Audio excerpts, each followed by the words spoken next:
Oh hi, I didn't notice you there. I'm Stephen Rosley, and you probably know me best as being the guy that just stood on stage for the past 2 minutes and talked to you. Anyways, this past semester, I took a history class, and it really gave me a newfound love, a newfound passion for our nation and our nation's history. So I've decided to take this newfound passion to the one place where I can learn more about our nation's history, Washington, D.C. Because there are just some things that you can't learn about our nation in a European history class. Washington, D.C., our nation's capital, home to some of the most historic places on Earth. Places like the Capitol Building, where a bunch of old people argue all day long and don't get anything done. The White House, home to the most powerful person in the world, Oprah Winfrey. And of course, the Space Needle. People were trying to convince me that this was the Washington Monument, but I'm no fool. This thing doesn't look anything like George Washington.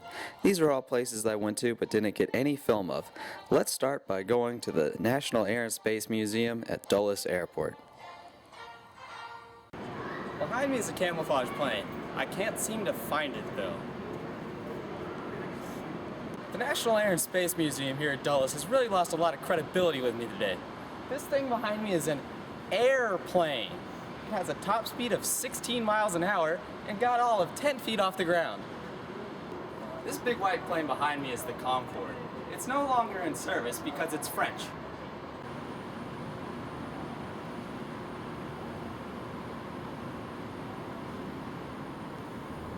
This is my favorite vehicle in the entire Air and Space Museum. As you can see, it's a shuttle.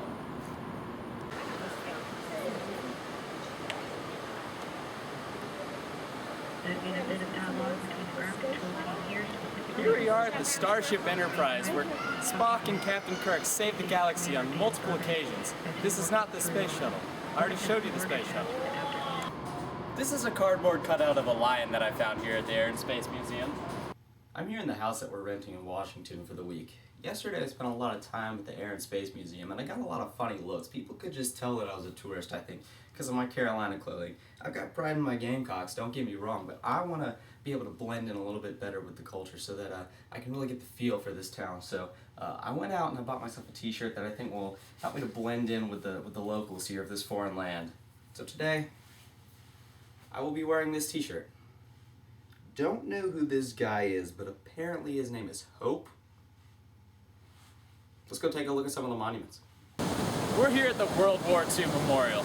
Obviously this is to dedicate the brave lives that were lost during World War II.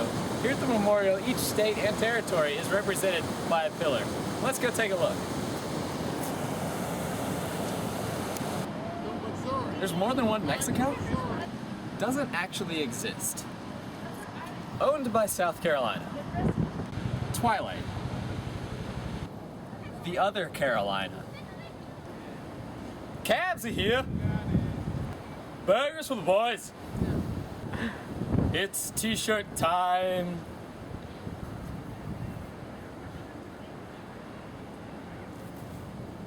God's country. Well, except for Pickens County, not too sure about those guys. Unfortunately, the reflecting pool in front of the Lincoln Memorial is under construction at the moment, but that does not take away from the history that we see here. It was at this historic place that Forrest Gump and Jenny were once again reunited after years of being apart. Jenny!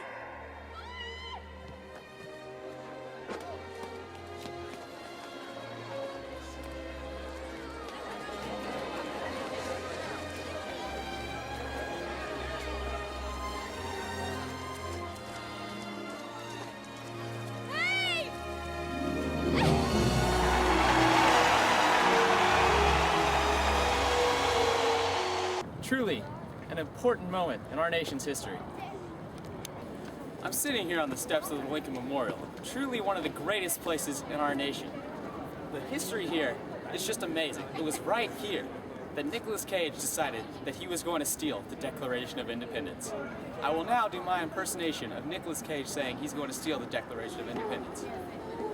Mind going blank, mind going blank. I'm going to steal the Declaration of Independence. I'm gonna steal the Declaration of Independence. Nicolas Cage, truly an American hero, and dare I say, a national treasure. It's actually a common misconception, but the Lincoln Memorial actually cannot come to life at night. Alright, I'm gearing up for day 3 of the Washington trip. Today I'm going to be going to the Capitol, I'm going to be going to the archives, the sculpture garden, I'm going all over the place. So I think it's only fitting that I wear my finest t-shirt to the finest place in our nation. So, naturally, I'm breaking out the tuxedo t-shirt. Now with this comes a lot of responsibility and power.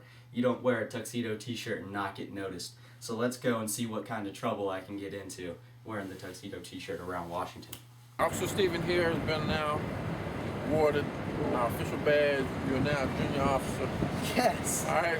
I'm a junior officer. Thank You're you. a junior officer, brother. I appreciate it. All right. I'm here in front of the National Archives to recreate the scene where Nicolas Cage stole the Declaration of Independence. To be as accurate as possible, I have worn, as you can see, my tuxedo t-shirt. Unlike Nicolas Cage, though, I'm just going to see if I can walk in the front door. This does pose a few moral issues for me, seeing as I just got deputized, but this new position of power I feel could really help me in my quest of stealing the Declaration of Independence.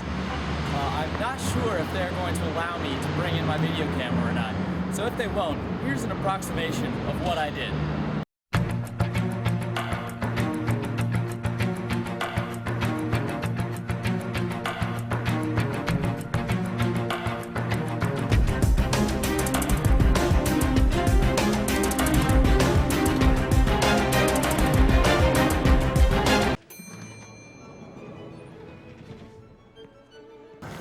I'm here at the National Art Gallery Sculpture Garden.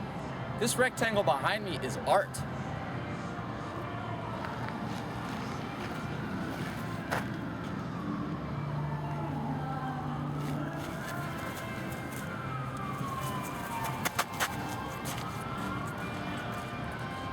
Tebow!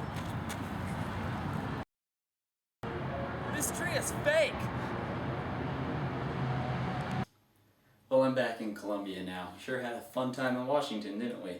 Well, I'd just like to say that if I offended anyone by wearing the Barack Obama t-shirt, I do apologize. I don't think I did, but I gotta throw it out there just to be safe.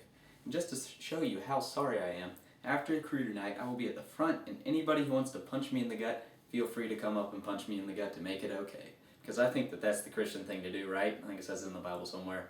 Actually, that's not true at all. But oh well, I'll still be up there. Welcome to crew.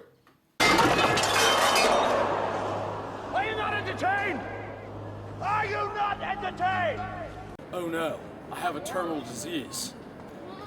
All right, I just won the lottery. I'm gonna kidnap the President of the United States.